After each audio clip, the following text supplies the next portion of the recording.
welcome to the was not operation. prepared for that. That was a sweet intro. Oh my God, you ruined it. Ruined it. Oh, no. We did that last week too. Pay attention, Jared. I wasn't paying attention. Well, it wasn't that. There wasn't the video clips with it. Yeah, I didn't see that last week. I thought it was like a live video, and I was like, I don't have a beard anymore. Oh, very sad. All right, welcome to the Operation Game Night podcast, episode 21. We are back and cleaner shaved than ever, except for Clay, who's filling in for the beard representation. Yeah, somebody. He's the king of Munchkin Land himself, Clay Gable. How you doing, Clay? I'm doing great, Travis. Have you partaken in any Wicked in your free time yet? We'll get to it. Okay. Yeah, right. I have another co-host to introduce. He's got his 5 milli. He's got his signature set. He's the bad boy of Shiz University, Jared Fierro Erickson. How you doing, Jared? I don't know if you should put me in the same ballpark as Fierro. I mean, have you seen his hips move? Hopefully, we'll find out today if he has. Dancing through life. Yeah. I just want to say our podcast is old enough to drink now. That's kind of neat. Congratulations. Should we do a toast or something? It's pretty early for me, but I'm not opposed to it. Yeah, let's not bury the lead. This is your Wicked minute. Me and Rachel watched Wicked this weekend. Oh, yes. Yes. We enjoyed it more than we enjoyed the live play. Okay. We're not big theater people. I get it. The movie is more engaging. It's got more action. You feel a little more immersed. Ariana Grande is phenomenal in it. She's so good. However, I will say, Elphaba in what's her name? Elfie. What's the actress's name? In Cynthia Vero or something? Yeah. Okay. She was not as good as the one that was on the West End, Alexia Kadim.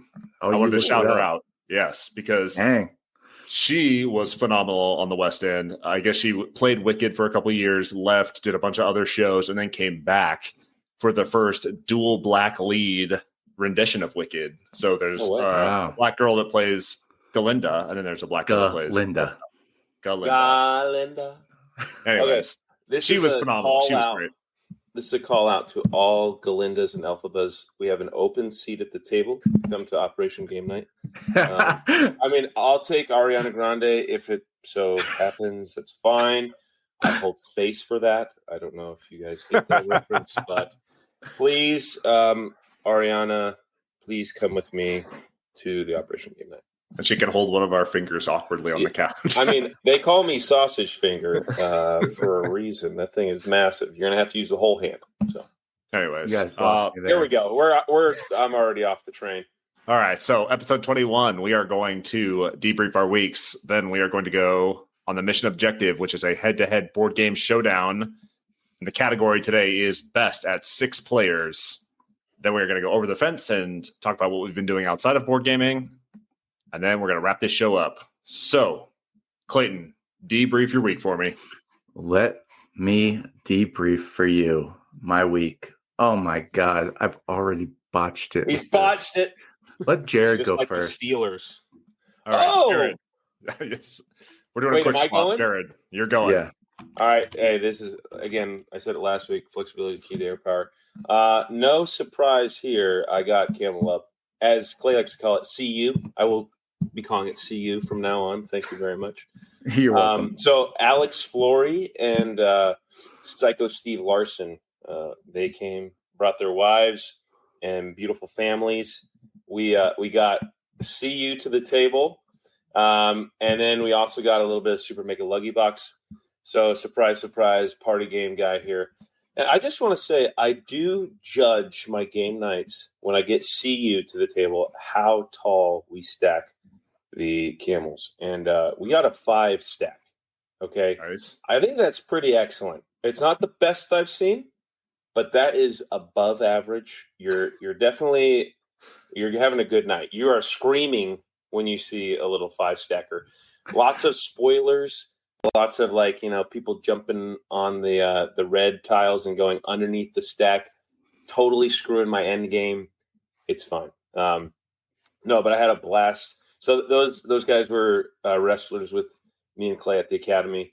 We're all here at ACSC. They're doing a special program while they're here. And so we're all here. Might as well play some board games, right? And I had a blast getting that stuff to the table. I just want to debrief what happened about an hour ago, okay? I'm not going to disclose their BGA names, but they were slow as tar. I was on the bike. As you can tell, I'm maybe a little bit still glistening. But I got my game of choice, obvious, Arnak. And these dudes, they're taking too long to make their moves, okay? And I was on the bike for an hour playing Arnak.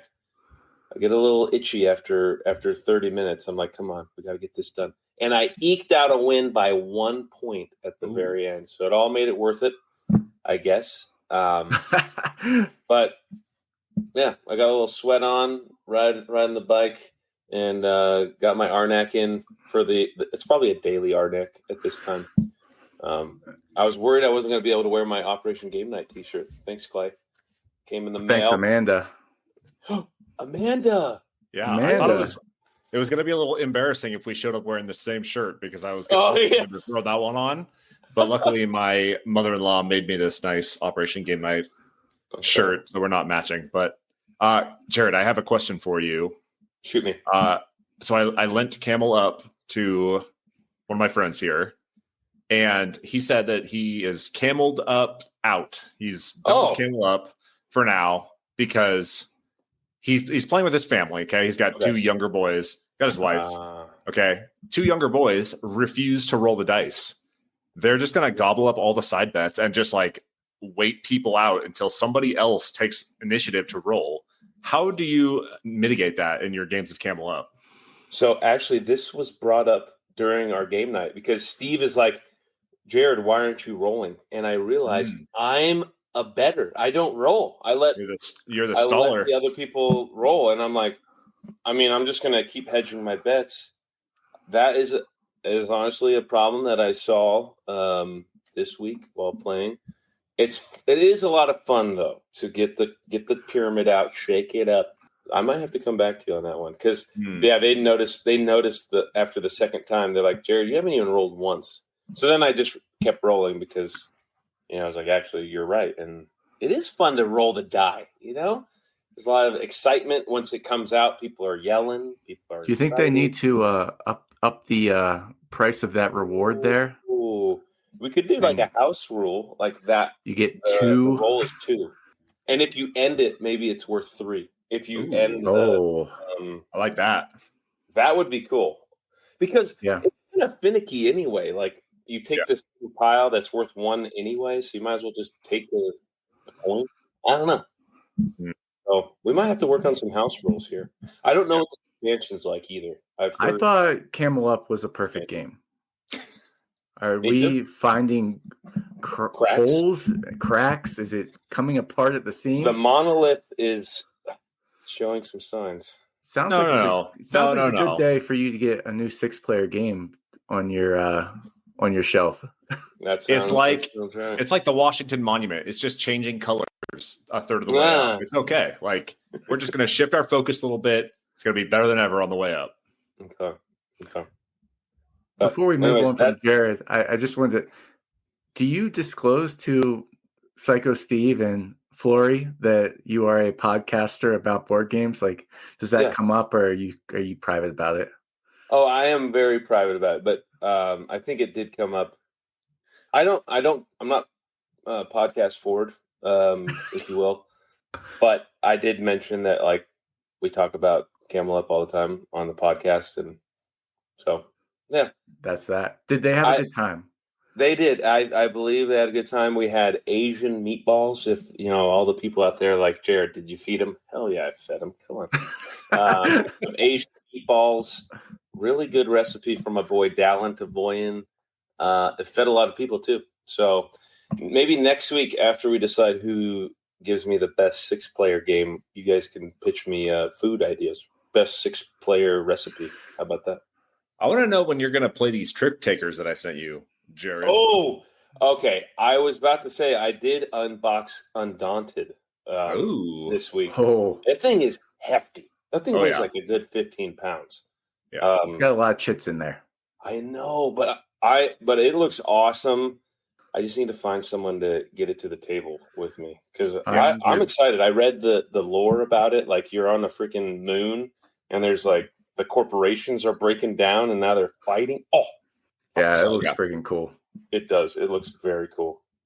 Which is one of my my Travis super Christmas box that he sent to me. The super mega lucky box. Super, yeah.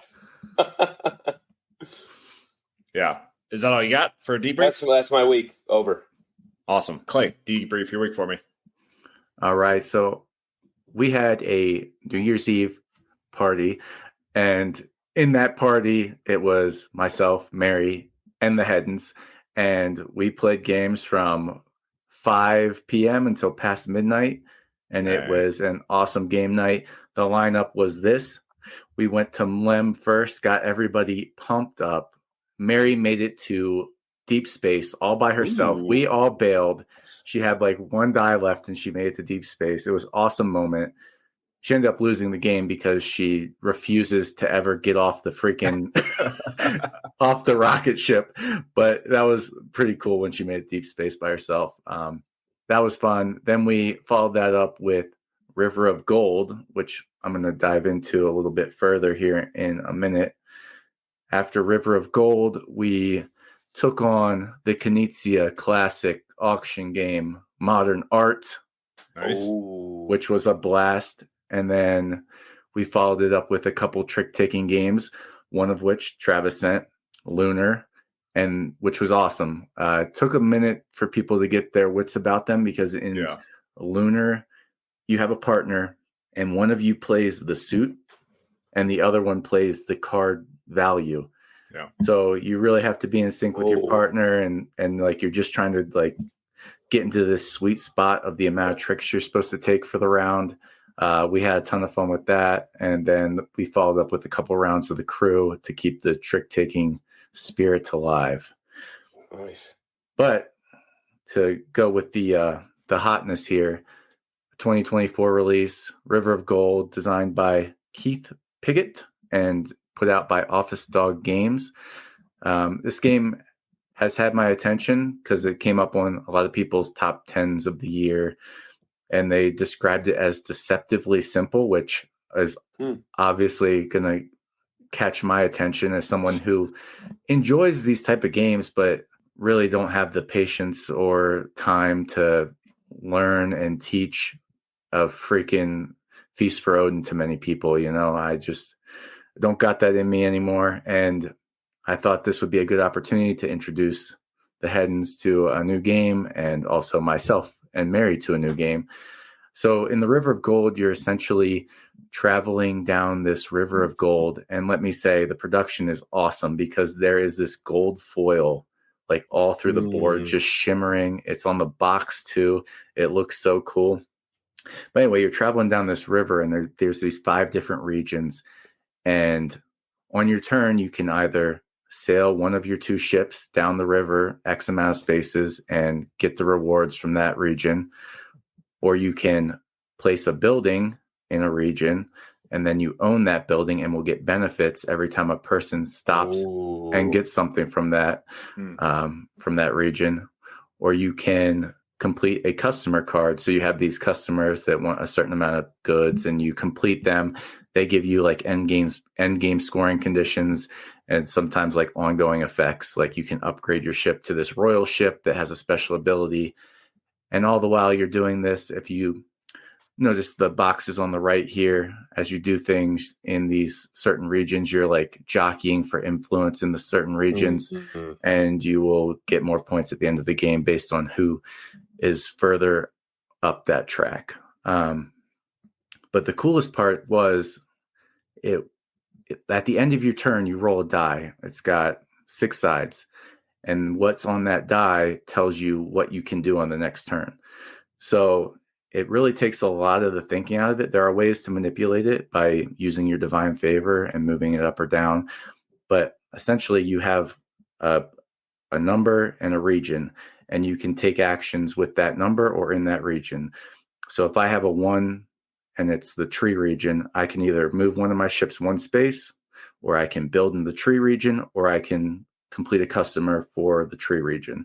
So I really like it. It's almost like Castles of Burgundy-esque, where you have to like deal with the die that you're given and then like make the most of it. Like, okay, well, I've got this now. Maybe I'll build in that region over here.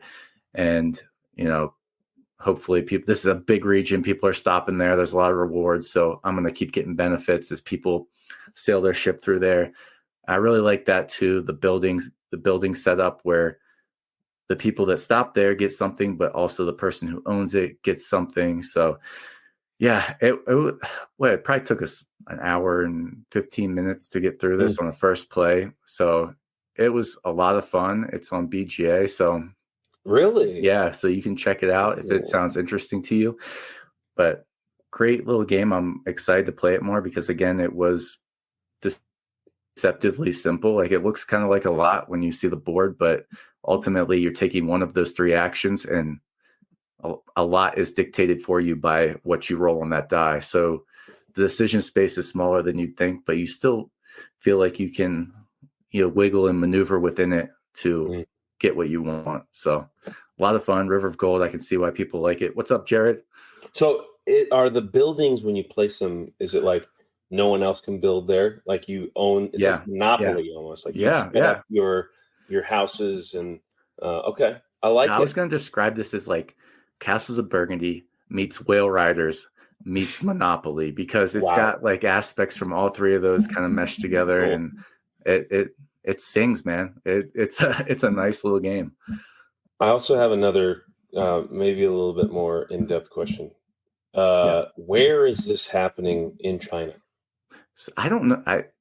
Have you heard of like the Legends of the Five Rings or something? Yep. Travis, you have? Yeah. I don't know if I think it's a made up place. It's like a fantasy world, maybe. I don't know, but there's like a world of this Legends of the Five Kings, and this is like the Rokugan, or something. Okay. Yeah. I just want to make sure that the CCP is not getting inside your head and making you think that they actually own the South China Sea. I just want to make sure this isn't the South China Sea, or as my friends in the Philippines like to say, the West Philippine Sea. So just throwing that out there. This is a military podcast. Information. But our views are our own. Rokugan is the fictional land it's set in. That's all about accurate. 60-90 minutes. I propose that we play this one live on a Twitch because I was getting my interest piqued when you're saying that. Yeah, well, let's do it. Yeah, I'm down. I love it. It's a date. Travis, what would you like to debrief from your week? I had all these big, beautiful games show up, and watching them literally stack up on my dining room table was kind of giving me like anxiety. And because if I want to get these played, I have to open them, punch them, learn them, teach them, probably tear them down. And it just seemed like kind of a daunting task to do that for a lot of these bigger games, even though they're very simple or whatever. So I just needed to unstick myself a little bit. So I played a whole lot of small box games this week that I want to talk through. First one was Penguin Party. It's a reprint. 25th Century Games just did a reprint. It's a Renner Knizia game, whole bunch of different artists, but you're basically stacking penguins of different colors from your hand into this big pyramid. And then any penguin that you can't lay down, you get negative points for. Honestly, not the greatest game, greatest game, and certainly not my favorite Renner Knizia game, but you're basically building this pyramid that you can see on the YouTube if you go and watch the YouTube, but they're different colors. You lay them down. You can't leave any gaps between the penguins. And if you're putting one on a higher tier, it has to be one of the two colors that is beneath it. So you have a gap, a blue and a red card. Up above that, those two in that gap there can be a blue or a red card. And so you're trying to position your penguins based on what you have in your hand to lay these down as quickly as possible to keep these kind of streaks of colors going, to ideally lay down your whole hand. And if you lay down your entire hand, you get to return 2 negative points to the pool, and those don't count against you. Otherwise, you take minus points for every card left in your hand. Super simple game. You could play this without thinking about it. It took us all of 5 minutes to play this game. Yes, Clayton. I didn't know there was a card game version of this. I got for like $5 at Petrie's. Shout out to Petrie's. One time in the used section. Yeah. There's Penguin, but it's Does it go vertical? You stack these penguins. Let me find it. It looks like it was around the same time frame, but I play it with the kids every now and then. There it is. Oh, yes. Oh, yes. You stack them like this. Oh, that, my gosh. And it's the same rules. It has to like match. Yes. One of the, yeah. So when you were describing this, I was like, that's a way more interesting version of this. Because Penguin Party is like you're just laying these cards down. It takes 5 minutes to play. You could watch a TV show and be invested in the TV show and still keep this game moving. It has a 1.13 out of 5 on BGG for weight, and that is probably too high. So, not my favorite Reiner game, and I will probably play it a couple more times or give it away or something. Next, we played Yokai Sketch. This is a game that I got at SN last year. This was designed by Ignacy Ferry, and artist is Vincent Dutrait, published by DeVere Games. So, Yokai Sketch, you are battling. It's a 2-player game. You're battling for these different piles of yokai that you are trying to draw into your notebook. You have these cards that are dual-sided, and the cards have, one different color on each side that you play to the matching color yokai that you're trying to sketch. So once both sides have cards that equal the number that's on the back of the yokai, the numbers on the back of the yokai range from 3 to 7 for each of the piles that you shuffle up. Once, let's say I laid the second card down, but my opponent already had 1 on her side or their side, then that yokai goes to me because I had the majority. If there's ever a tie on both sides, that yokai is scared away and they run to the bottom of the stack. We both lose those cards that are sitting there to the discard, and then we continue to play. So on your turn, you're just drawing a card, and you can play up to all of your cards at once. So you can put together some pretty big combos. Some of the cards have these special symbols. One's a handprint. The other is a little rice ball. The handprint allows you to take one of the yokai from a different color and move it onto the stack that you're competing for. So if you know that this person's going to they have the majority on this yokai, maybe they're going to score 7 points, you could play this special card to that stack and then move a lower value yokai there to prevent them from getting as many points. The other one is to distract the yokai. And that one is you take a card from your opponent's side, you flip it to the opposite color, and then you play it to the matching new color stack. So really you're just it's like a lane battler where you're trying to get the majority on these different piles to score points based on the yokai that you complete. This one is actually pretty interesting. I said it reminded me, I'm not sure why. I said it reminded me of Jaipur, but it's not, the mechanisms are nothing like that. So I was just talking, I don't know, nonsense, but this one's actually pretty cool. This one will stick around for a while, and it's a fun, easy game, super light, super easy. And it comes in a really small box. It's like the size of a deck of cards. So that is Yokai Sketch. Is yokai? Is that a mythical creature? It's basically yokai? Like a Pokemon. It's like a mythical spirit, basically. Yes. I think they're more spirits than they are creatures, but I think they take the form of creatures more often than not. Okay. I'm getting the lore. I like it. Better than Castle of Burgundy.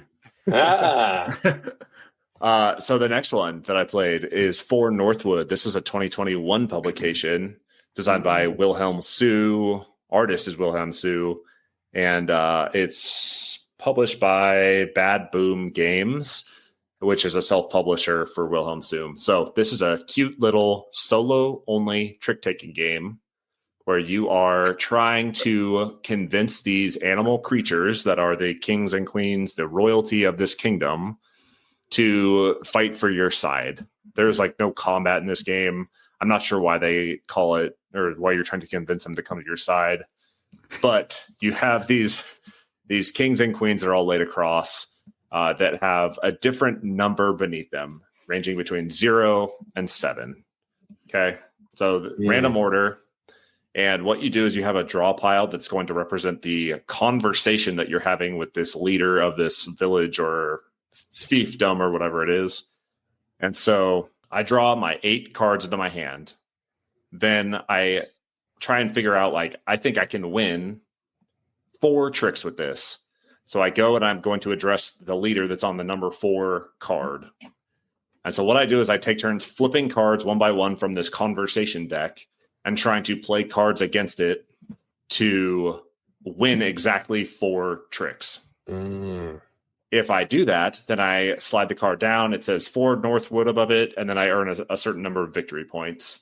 The trump suit is based on the suit that's on the animal that you're talking to. So there's like clovers and paw prints and leaves and nonsense suits, but you're just basically trying to win these different tricks or win the correct amount of tricks based on the cards in your hand. And once you play those 8 cards down, then that round is over. Win or lose, you move on to the next one.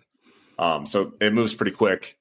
This one's pretty cool, though, because you have special abilities that you can use to help yourself out. So you have these 4 jacks that sit below that have special abilities on them. And as you do these like rounds of tricks, you can use their special abilities once per conversation, they call them. And some of them allow you to swap leaders. Some of them allow you to draw more cards. Some of them allow you to discard cards.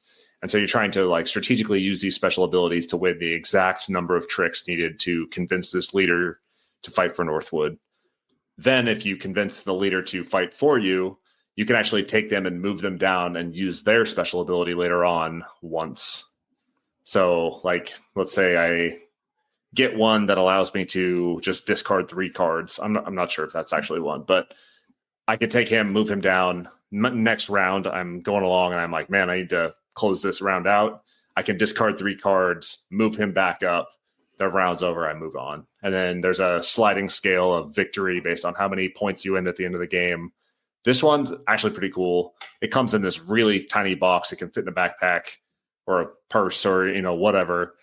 Take it with you wherever you go. It's super easy to learn, to teach, to play. And it takes, 20 minutes to play through all 8 of the piles of tricks. I think you guys would actually pick this one. Yeah, it's pretty cool. The artwork is super cute and cuddly. Gwen loved it. She sat on my lap while I played it, and it was that easy. It's like a kid's picture book. It's super cute. So, all right, I got one more. Wait, we got Clay with a hand raised. So I'm super interested in this game. So yes, does it have like a cascading challenges or difficulties or chapters you play through, or is it just like every time you play it's going to be some variation of the same situation? So this one does have additional challenges. It actually comes with like 2 rule books. One just teaches you the basic rules. You play with just kings and queens up on the upper level, but there's this whole stack of other leaders that then you can mix in and add them in. So the leaders are different, and then there's a whole like booklet. And I wish I had the copy of the game with me. I could show it to you, but there's a separate booklet that has challenge modes that you can go through and play. Okay. So I haven't dug into those hardly at all, but I know that it exists. And there's a little bit of a way to shake it up if you get bored playing just the basic version. And all that fits in that little box. Oh, yeah. It's literally like the size of maybe a little thicker than a normal deck of cards. Because I'm not a solo gamer, but when I have gotten into playing solo games, they're usually small, little boxes. Like My City Rollin' Right, I played the whole thing by myself, and it just like going from one thing to the next like kept me motivated to keep bringing it back. And then like Trailblazers has these different scenarios and challenges that you can try and work through. So this is definitely one that probably could fit that bill if you're not just doing the same thing every time, because I do like having a little bit of if I'm by myself, I want to be like challenged or, trying to accomplish something other than just play the same game over.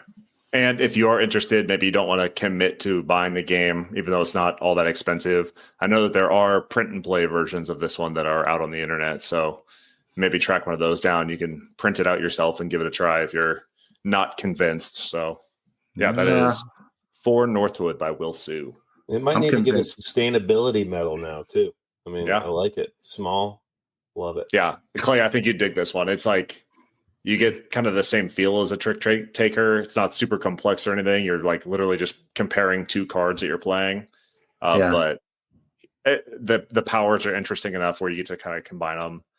It kind of reminds me of like a solitaire trick taker mixed with like what is it? Food Chain Island, if you've ever played that one. I've not.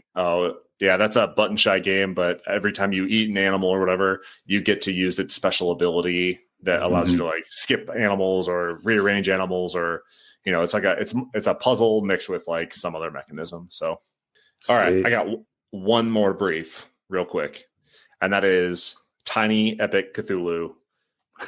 This game just came out, 2024 production, designed by Scott Alms, maker of Beer and Bread and plenty of button shy games and a bunch of the other Tiny Epic games. Artist is Susie O'Connor and Ian Rosenthaler, and published by Gamelin Games. So I have never played any of these Tiny Epic games, but I've always been kind of intrigued by them. They always come in these tiny little boxes. They're maybe like, 4x6. And this is their latest publication that just released and is going out to backers now. This game, Clayton, pay attention. I think you like this. Yeah, this is like, he's clicking through the slides. I know. I'm very distracted. Like, I played this solo, okay, but it's a cooperative game in the vein of like a Marvel United. Come again? It's like Marvel United with a Cthulhu theme in a tiny box. Whoa. So you have this pentagram in the middle with this little tentacle spinner in the middle. And around it, you have 5 different rooms or different areas of the village. And you are moving your character, your investigator, around the outside to banish, what do they call them? Shamblers, which are basically like the minions or whatever in the thugs in Marvel United. You're trying to pick up madness tentacles. Yeah, little tentacles that represent like madness that upgrade your character. And then you have the big baddie, which is the great old one that moves around the board, that basically blocks your movement and does special things when you bust on these different tracks. So it's got 2 different phases. The first phase is you're trying to decode the Necronomenon. There's a lot of tongue twisters in this one. It's like the Book of the Damned or whatever, the Necronomenon. And so you do that by going around, and each of the rooms has a face down green card in front of it. You get to it, and one of your actions can be to decode it, where you flip it over, you read it, you know what tentacles you have to pay for your madness chips or whatever to pay to decode the book. Okay. So from your player board, you discard these ones that actually give you upgrades. You discard them to the discard pile. You decode the different books on these different rows. And then once you do 25 of those books, seems like a lot, but it actually moves super fast because you're getting 2, 3 at a time every single turn. Once you do 25 of them and you're earning bonuses as you decode them, then you enter phase 2, which is you have to seal the gates and shut away the great old one forever. And you do that by paying different madness tokens and stuff. So it's got like a little bit of flavor of like Cthulhu Death May Die meets Marvel United, and it's all in like this tiny 4x6 box. So that's crazy. I skipped over the best part. When you are putting out the scheme, like what would be the scheme tokens or whatever in Marvel United, they're like the madness tokens. You have to draw them out of a bag. The little chips, the little tokens that are. You should have started with bags. Are little you kidding tentacles? Me? You get to pull them out of a bag and put them on the room, and then they get used up, and you discard them to this like discard mat that's over here. But then when you get a bust, they all go back in the bag, and you start fresh. And no! It's great, yeah. So it's got push your luck, it's got cooperative play, it's got bag building, it's got upgradable characters, diverse character abilities. Yeah, I I actually like this game. I was pleasantly surprised by this game. I have the cult of the, well, I don't even know what the expansion's called.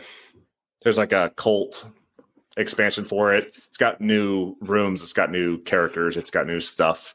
I haven't really dug into that a whole lot, but Tiny Epic Cthulhu, I'm kind of digging it. That's sweet. I also want to give a quick shout out because I was kind of feeling overwhelmed just pulling this game out and like setting it up and learning it. They have a Dized app. I don't know if you've used this, Clay or Jared. I have. Yeah. They have a Dized app, and it's an app that like walks you through the setup and teaches you the game, and it's interactive. So you like download the app, you click on the game, and then it just like plays. It's like, here's how you set it up. Pick any character you want. Let's get started. And then it'll say like, here are your options. What did you do? And then it'll just like walk you through the tutorial of the game. So shout out to Dize for not having me read the rule book and have to do this. So it's like you set it up in front of you, like in real life in 3D, and then you use the app to help walk you through it. So you're like visually learning it like step by step. Yeah, it's basically like a flow. There's like a flow chart running behind the scenes in this app, but it'll show you like a interactive visual representation of what's going on the board and what happens. Like it'll say, all right, what did this spinner land on? And I, click a little tentacle or whatever that it landed on. And it's like, that means that next phase, you're going to draw one more tentacle out of the bag than normal. And it'll just like walk you through all the different steps. So super intuitive. I've used it for this game and for the Gloomhaven Buttons and Bugs, and both tutorials were phenomenal on there. So the Dized app is what is cool. That again? Dized. Dized. Oh, okay. I'll give that a Google. Yeah. Not all games are on there, but those that have the integration, it's pretty cool. I was going to say, I did get some feedback from a listener that's like, hey, you guys talk about these games, but I don't learn like through sound, or like I want to read something. So that like kind of cued me into like people learn games in so many different ways. Yeah. Like, so like if someone's more visual or tactile when they learn, like that sounds like a great option. Or if people like to just sit down and read the friggin' rule book, you can always do that. But I'm always interested in better ways to teach or learn games and stuff. So I wish that Dice had more games available. There's only a select that are on there right now, but it seems like new games that come out pretty frequently have Dice integration. And for the listener, if you are not hearing what we're saying, or you missed something, or like maybe you're not understanding the name of the game or description or whatever, I always put all the names of the games in our show notes and in the chapter links for our episodes. So go ahead and read the show notes if you'd like to learn more. I love it. All right. Are we ready to fall in on the mission objective? Head-to-head board game throwdown, best at 6 players. Could I interrupt and say why I requested this let's hear it. Challenge? I mean, and it goes, I've already kind of talked about it for a second. It goes back to my game nights. 6 players is a tough player count, in my opinion. I don't know. Clay's a veteran at getting people to the table, and I'm getting there. I'm growing, and I want to know, how do I get, when I get 2 couples? I like doing a couple on couple. And you also know that I have Adri, and she's very specific about what kind of games she likes. I will not put that into my decision making today, but I like having 2 different couples because there's really good interaction between me, my wife, and the 2 couples. And then, I like 6 people, but 6 players is a toughie for me, unless we're just going strictly, party games, and that's fine too. But I'm trying to open my 6-player aperture. So that's just a little lead in for today. Amazing. Well, it is hard, Jared. Go ahead, Clay. We'll be okay. No, you're right on track, Jared. Like when we moved from just having Mike and Hannah over to you guys moved into town, and it was like I had to start curating games for 6 players. I was like, oh my God. I was like watching all these YouTube videos, good 6-player games. It's tough to get outside of the party gamosphere and do a 6-player game. Like you're going to get a lot of social deduction games. You're going to get a lot of, pretty much party games, racing games sometimes. But yeah, hopefully we picked a couple to give you something to think about here. I like it. Yeah, and I'm sorry, Travis, if I'm open to party or hardcore or whatever. I just want you to give me what you got. Well, you're mentioning age replaying as one of these 6 players, and I'm like, oh, that could be a challenge. This could be a challenge in of itself, and we could bring her on. I don't know. Do you want to do the coin flip, Jared? I would love to. Let's see here. I can't stand up quite yet, and I can't reach my coin. Oh, Travis on the eagle. Okay, and I'm not gonna flip, or should I flip? Like when I catch it, do I go like this? Yes, catch it and go like that. Boop, boop. Oh, no eagle. Looks like Clay's going first. Or do we defer? No, I get to pick. He gets to choose. I am deferring to Travis. You may go ahead and good luck, buddy. He lets me go and talk about these 4 games forever, and now I got to talk some more. All right. You need some water? I got some. I'm good. So I want to draw your attention to this right here, Jared. So he's already trying to put his finger on the scales, but let me send you to the world of Arrakis, okay? This is Dune, published in 2019 by Gale Force 9. This game has been remade 3 times. It's that good. Dating all the way back to the 70s when Dune first came out, okay? This game is meant to be played at 6 players. Look at the best at right there on BGG, okay? Okay. Because each of the 6 players plays a different faction in the Dune universe. I'm assuming you're familiar with Dune? Yes. Okay, so let's see. You've got the Emperor, you've got the Harkonnen, Atreides, the Bene Gesserit, the Fremen, and the Spacing Guild are your different factions to be playing as. And each of them gets to embody that role all the way down to their special abilities for their race and for their clan, okay? So this game is played on this big circular map that looks like Dune. It's got these different areas, different regions, and what the object of the game is if you are playing just by yourself without an alliance, you have to be holding 3 of the 5 strongholds by the end of your turn. If you're in alliance with somebody and you can only make a 1-to-1 alliance, you have to be holding 4 of the 5. Okay? And you Quite both difficult. Yes, we'll get to that. Okay. We'll get to that. So, what you set up the game. There's a sandstorm that rotates around the board as it goes. So it's sweeping off all of these characters. It's bringing spice to the surface, which is drawing sandworms. Yeah. I like that. And then the different factions are vying for power and control of Arrakis and the spice, because the spice must flow, and whoever controls the spice controls the universe. So you have treachery cards and you have traitor cards that you are dealt. Traitor cards have one of the other faction's leaders on it. So you're dealt 4, you discard 1. That is like your get out of jail free card. If you end up in a conflict with somebody and you get to play their traitor card, then you're just like, get out of jail free. You don't lose any troops or whatever. Treachery cards are items that can be used later, shields and blasters and, nuclear weapons and thumpers and all sorts of bad stuff and good stuff for you.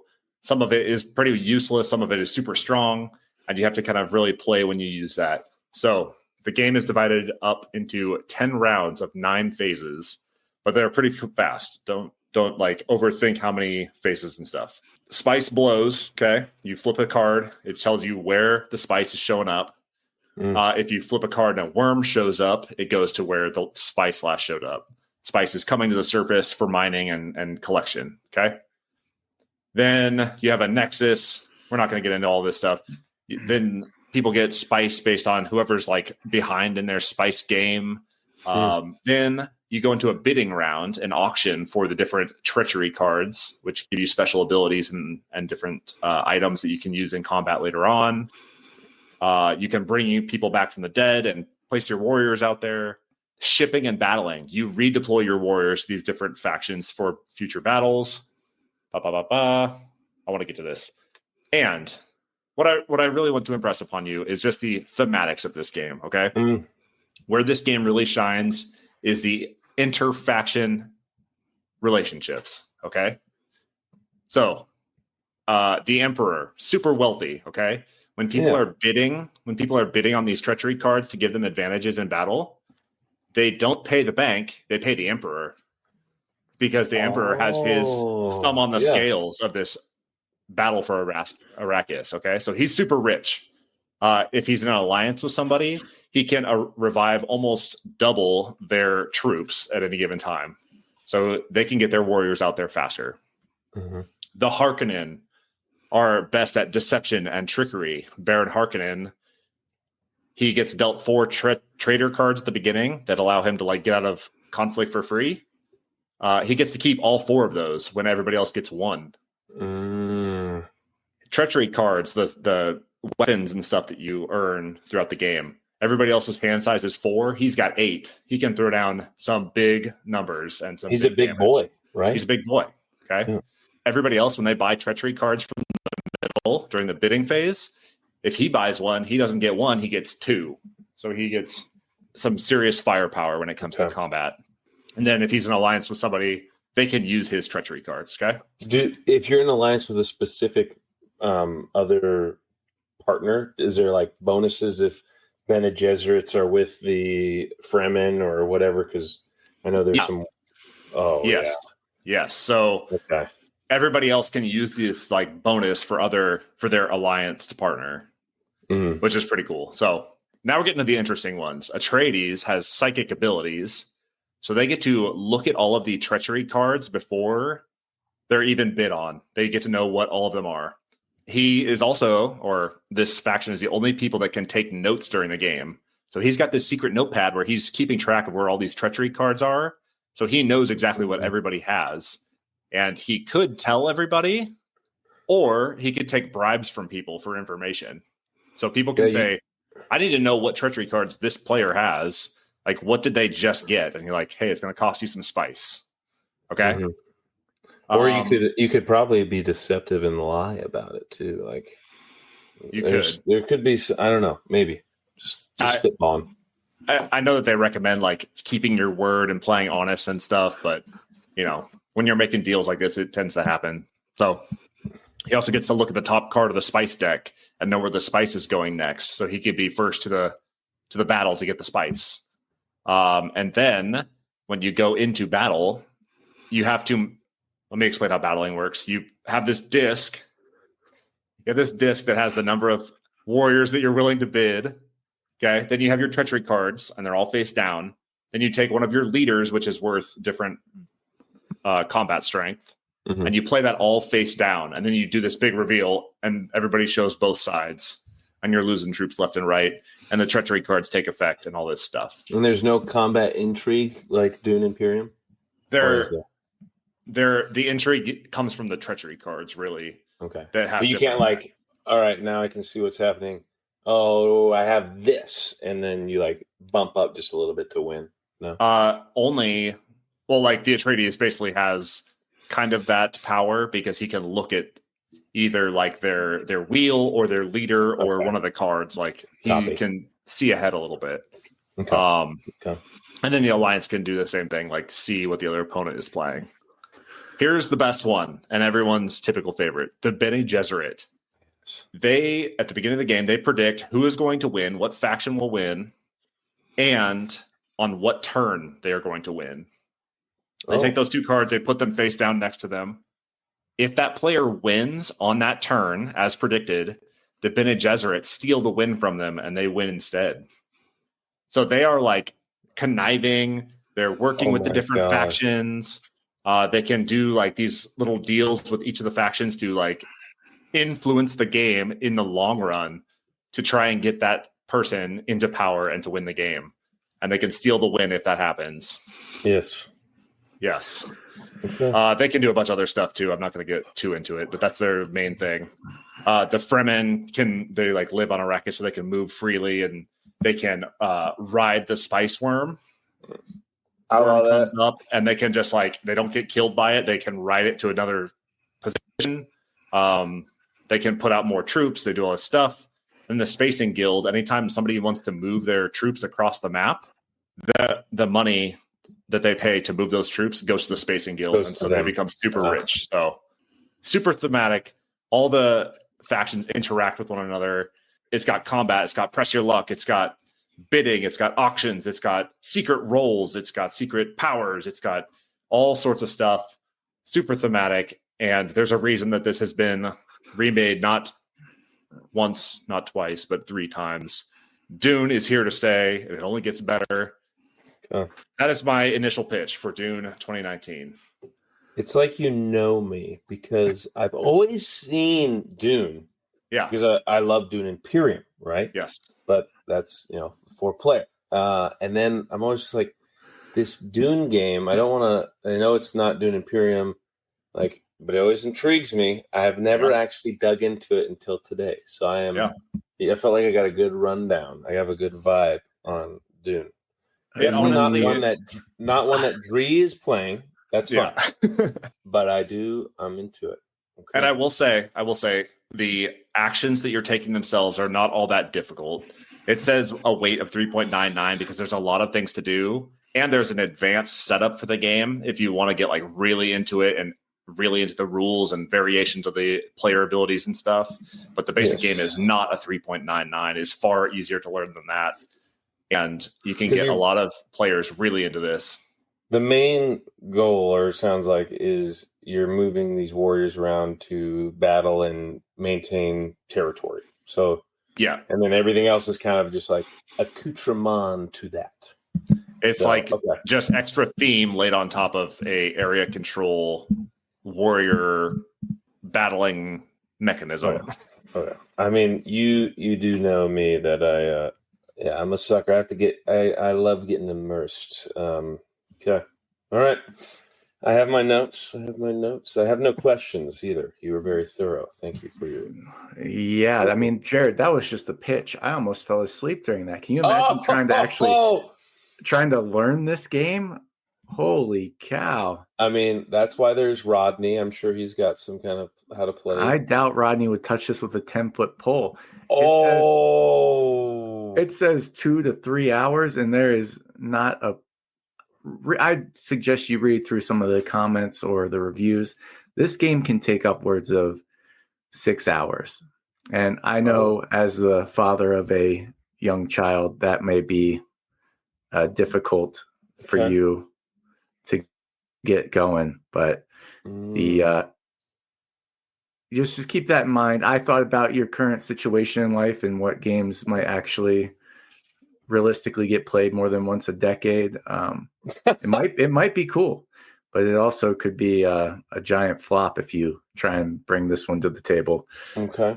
Right, so I get kicked off and you're slandering my game before you even give your pitch. I slandered it hard. Yeah, Did you see that? He removed me from the stage, and then I know that does seem kind of suspicious. He started slandering. You were froze up. I had to do what I had to do. Wow. Anyway, keep that in mind. You want to talk about real theme in the game? Check this puppy out, Jared. How about aminals? Aminals for a theme. Zoo Vadis.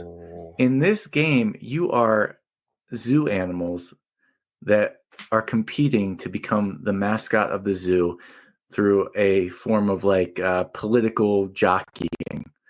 So Bonanza, you love Bonanza. Say you want that same feeling of Bonanza where you're wheeling and dealing, making trades, but you want it to feel a little bigger. You got a board, you've got these chunky meeples you're moving around on it. Chunky. I like chunky. But at the same time, it's also probably simpler to teach than Bonanza. So you're playing a game, it's got a board, you got your people over, and essentially you take on the role of one of these animal species that wants to be the mascot of the zoo, and you are trying to get them to the star exhibit and when they get there, have the most laurels. So how you do that is you always have to start on the bottom in the slums of the zoo exhibits, and then you have to get votes from everybody else in your exhibit. Well, not everybody else. You have to get majority votes from the people in your exhibit to move on to the next exhibit. So if you're in there with 2 other players, you need at least one of them to give you votes to allow you to move up further down the zoo. And why would they do that? Well, you trade things. You say, listen, maybe you have a voting block up here in this part of the zoo, and you got 3 of your critters in there. So anybody that wants to make it to the star exhibit is going to have to get your votes eventually.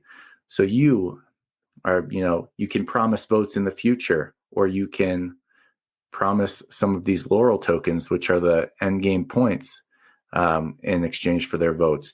You can promise there's also these neutral peacocks that are white that you can just pay off no matter what. So to get their vote, you just pay them a laurel and you're good to go. You have their vote. There is, Travis talked about special player abilities in Dune. You also have those in Zoo Vadis. So each player has a very thematic ability in Zoo Vadis. So the armadillos can take these tunnels from one exhibit to the other and not have to worry about getting votes. The thing is, you can't even use your own ability. You can only give it to somebody else. And when you do, you get laurels for it. And so you're bargaining with your own special abilities to give it to people. And you're just trying to make it to this star exhibit with the most points. So you have to have at least one of your animals in the star exhibit to be eligible to win the game. So somebody could fill up 3 spots with theirs, and then there's only 1 space left, and anybody that didn't make it can't even win. So you have to make it down to the end eventually, but you also want to, do your fair share of bribing and extortion throughout this little zoo game. But the actions are so simple. You can either add a new animal to the base of the zoo. You can try to advance one of your animals by getting the necessary votes. You can move a peacock, or you can there's a zookeeper token that essentially lets you move from exhibit to exhibit without having to get votes.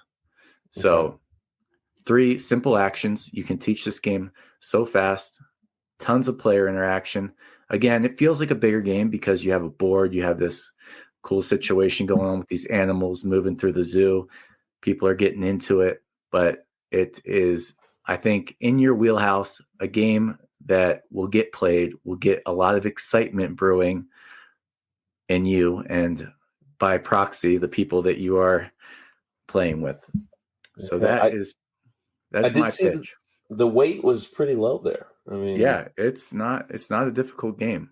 The only actions you can do, seems like pretty simple actions as well. It is simple. The game is in the player interaction. The actual what you're doing on your turn is very simple. I'm so much of a wheeler and dealer. Like, you remember when, like, one of the first times we played Bonanza? I'm trying to coordinate these 3-player, 4-player trades. Yeah. Not realizing that was not allowed by the rules. Can you do that? Can you do it? Multiple player. Oh no. You can. No. And the only thing that's off limits is that if you make a trade to offer something up in the current action, you have to follow through on that. But promises in the future, you can go back on those. Like, I'm going to give you a coffee bean next round. I promise. Like, yeah. Okay.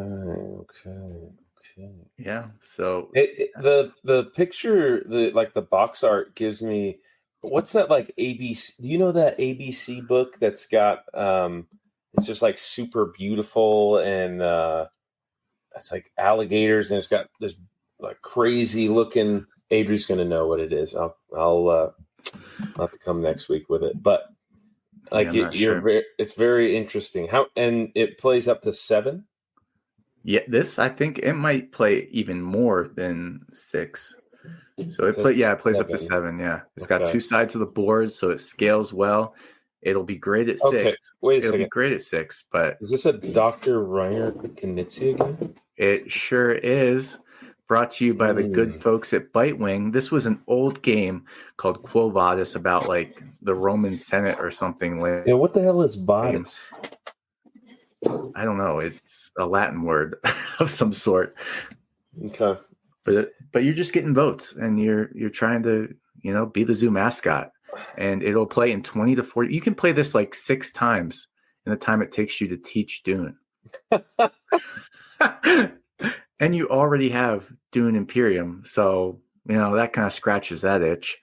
Yeah. I was thinking about you, and I was thinking about Bonanza. I'm like, what can level up that experience for you?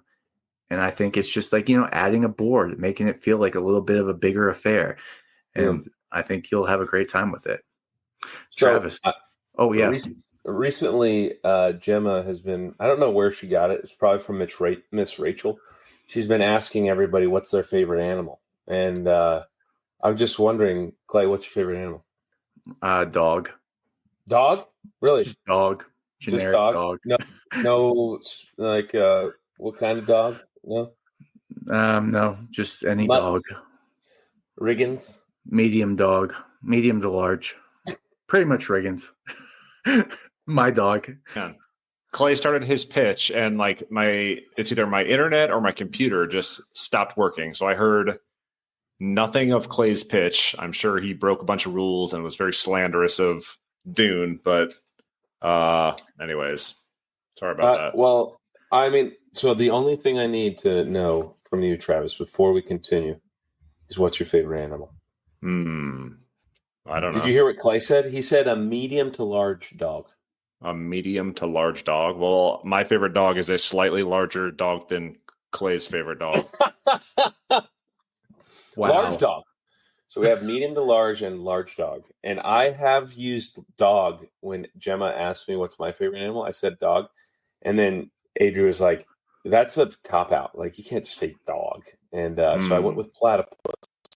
Platypus is a close second. I mean, who doesn't love a mammal that can lay eggs? Okay.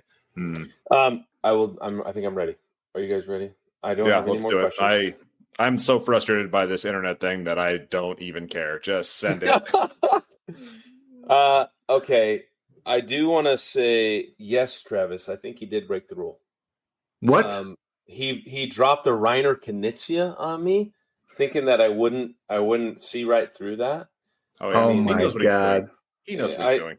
He's just playing his Reiner Knizia card again. Okay. There's a reason. I will give some constructive feedback. Dune was awesome. Just give it to me a little bit quicker. I was sold within 30 seconds. But I did get a good rundown of what each faction does. So that's the best part. I am excited. That is true. I honestly feel like I could play Dune right now. But I also feel like I could play Zoo Vadis right now as well. So here's the thing. I love the wheeling and dealing of Zoo Vadis. I love Dune Imperium. I'd love Dune. Okay. Here's the thing though. You could totally do a themed game night. Everyone dress up as their Dune person. Okay. Oh yeah. I show up covered in oil. I'm like that big dude, I'm liquidy. I knock on your door. I come sludging in. What do you think about that? That would just blow your freaking mind. I mean, you do a Zoo Vadis night, and it's like it's just a blip on the game night. I don't know. Here's the thing. Plus side, Zoo Vadis. I could see Dree thinking about getting into that one. Okay, easy to get to the table. But here's what you don't know, Clayton. Psycho Steve Larson married a real baddie. Okay, she is hardcore gamer. I didn't know this until they showed up. I was thinking the whole time she's into Dune. She's probably played Dune. Yeah, so, no way. Shout out to Sarah. She's probably never going to listen to this, but I will tell her next time that we play Dune. Okay, I'm giving it to Dune. Yeah. Sorry. Wow. The main things that you had some plus sides, the wheeling and dealing, player abilities. I do like that. And you guys, I mean, honestly, for both of you, find a better favorite animal than a dog. Okay, that's your assignment. Can I be a T-Rex? That's an animal. Yes, Yeah. I'm okay with that. That's okay. All right, I'll be the Travisaurus Rex. I was surprised by that. Not me. But you guys brought it hard today, right? I sprung a 6-player challenge on you like 12 hours ago, and this is what I got. I'm actually very impressed. I think there'll be a lot of our listeners that are interested in Zoo Vadis, so I like it. They should be. I do like it. They don't want to spend their whole freaking day fighting with a rule book. It's a 2-hour game, Clayton. Grow up. As the crow flies. I'm sure the group chat will be popping this week. Oh, yeah. Just sending me all the reviews. And you were talking about a themed Dune game night and people dressing up. I saw a reel of just that. Really? This week. Yes. People were like, the Fremen had like the little nose tube that went underneath his nose and like a hood and like a big scarf. And then, the Baron Harkonnen had like a bald cap and was like all oily and gross. I'm into it. I love it. So Clay, you could do a themed animal night. I mean, what's the zoo game that Mary really likes? New York Zoo. New York Zoo. You could do that one. Get some Ark Nova. Ark Nova. There's some shout out to Wild Duo. Yeah. Oh. Maybe we should do like a one of these days a curated game night. Like here's the theme, and then we each come up with a game to slip in there. You know, like I've always thought that that's probably what this could turn into if we wanted to monetize this. You know, we could do curated game nights. That's what I'm saying. So you hire us to ship you, or like if we had enough games in our repertoire, we could like package up all the games and like send them to somebody as a package. Like you check out a game night in a box. It's got all of the curated games ready to go. Ooh. It's got Camel Up. It's got Super Mega Lucky Bucks. It's got all the Zoo hard hitters. Has anyone seen Dice Miner? Yeah. I had Dice Miner on the ready if there was people dropping out. Because again, do they have a 6-player Dice Miner variant or anything? No. That would be a toughie because there'd be too many turns between, I think. But I digress. Let's hop that fence. Let's go. Invincible to play. Let's get it. We're going over the fence. Clayton, tell me what you've been doing outside of board gaming. Been watching Only Murders in the Building after being suggested to by multiple people. Yep. It took me a little bit to get into it, but now it's just like kind of a whimsical, fun show that's, you don't see the things coming, and it's fun. It's a good cast. I have enjoyed going through it. I think we only have like 2 episodes left before we've finished it, but yeah, Only Murders in the Building has been our show as of late. So shout out to Selena Gomez, Steve Martin, and that other guy, Steve Martin. Wait, no, what's his name? Martin Short. Yeah. Is that Apple Plus? It's on Hulu. Oh, nice. Yeah. Adri, have you seen it, Jared? I think Adri has watched a few of them. I haven't seen it myself. Seems like she would probably like watching that. Yeah, it's good. Yep. Jared, hit me. What you been doing outside of board gaming? This is my really quick over the fence. I installed myself a little foot pedal from when I took down Christmas. I was like, you know what? I could use that foot pedal and use it for my ring light, because every time I have to crawl underneath it and unplug it because it's got this like terrible standby light that if I turn it off right here, it's just like, and as you can tell on the YouTubes, that is where I sleep, and I did not make the bed, so that's you can kind of see that when I move around. So I apologize, Adri. But that is my quick one. But my main one, you guys got me turned on to Pokemon. Okay, I'm over here opening packs. I'm fighting, but I have a what is this? Bad. What do you call those? Gambling addiction? Yes. No. Like a not so good thing. What do you? My brain is broken. My hot take is. My hot take is that I don't like playing people who pay for the premium version. Yeah, because they just throw out a Zapdos and you're like, well, I'm effed then. Okay, or they bust out 2 Mewtwo's on you and I'm like, oh, the Mewtwo meta is crazy. I don't know. It's fine, and they're probably like a bunch of 10-year-olds. But yeah, I've gotten really into it. I like battling, but I've started to notice all I'm hitting up against is like dudes with Mewtwo's, and I'm like, this is dumb because I'm not going to pay for it, but I do the enjoy AI battles. The battles are fun. Like they are. There's a reason why CCGs, TCGs are so popular, because like actually making a deck and like playing with it is fun. It is. You know the cards that are coming, but yeah. I'm anxious to see when they're going to let us trade, right? That's an option. It said January, didn't it? How long has it been coming soon? Yeah. Because I got some good cards. I have a lot of not Fieros. Whatever Sparrow goes into. Pharaoh. Yeah. I have like 7 of those mother effers, but but I need a Weedle. Okay, if anyone out there has a Weedle, hit me up. You got it. So they just did that Blastoise event with the solo battles, and I did the beginner and I did the advanced, and then you go to the beginner, intermediate, advanced. He gets Blastoise out there immediately. Oh yeah, and each of his attacks do 140 damage, and he gets to keep all of his energy between. And I was like, "There's no way I'm gonna be able to do this." Until I figured out there's cards that will swap him back to the bench. Yeah, and I used Electabuzz. I think it was Electabuzz, and he can damage players on the bench. So I whittled him down on the bench. So I'm like, okay, hold on. So then I did the advance. I beat it. I'm like, great. And then there's like a advanced, like an even turbo, worse turbo, whatever it is.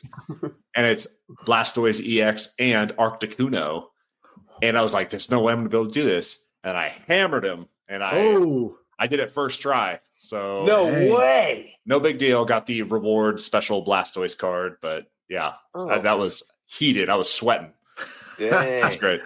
I was about to say, I'm just sad that when you do hit damage the Pokemon on the back row, that it doesn't count their weakness. You know, like I'm hitting you with a lightning bolt and you're a water Pokemon. Why aren't you taking an extra hit? Sorry, that's my rant. I'll get off my soapbox. So. I did not even realize that. I didn't either. Now you know. It's fine. It's fine. I understand. But okay, Travis, what did you do over the fence? Okay, I have a couple quick things to hit. Game Crafter sale is going on. By the time this publishes, you'll have like 1 or 2 days. People can go in and make their own board games out of all these different components and stuff, upload their own artwork. There's like miniaturized versions of all your favorite games. There's a Mint 10 version of Mint Knight. There's a Mint 10 version of Twilight Imperium. There's some awesome games out there. All these big publishers have all your money already. Go out and support the little guy. They're having a good sale. There's some bangers in there that are like buried down in this website. So go ahead, click around, find some games that you like and buy them. Next, here's your Root Minute for the podcast. Marauder expansion coming to Root Digital in January. Excited for that. Then, over the fence for me, I went back to work. I shaved my face. 2 days of work really took it out of me, and I'm tired. But my real thing is that I got my new Retroid device. Okay. This thing is cool. Like an Android-based retro gaming system that you can just like side load whatever you want onto this thing. And the screen is great. It's a cool little easy to use thing. I haven't completely set it up yet, but when I do, I'm going to show this off because it's pretty legit. And you play nice Pokemon on it? Oh yeah. I'm going to play some Pokemon on it. Come on now. Yeah. Heck yeah. So yeah, that's my over the fence. I've just been tinkering with electronics and I went back to work. Nice. All right. This has been episode 21 of the Operation Game Night podcast. I've been Travis. He has been Clay. He has been Jared. And we're out. All right.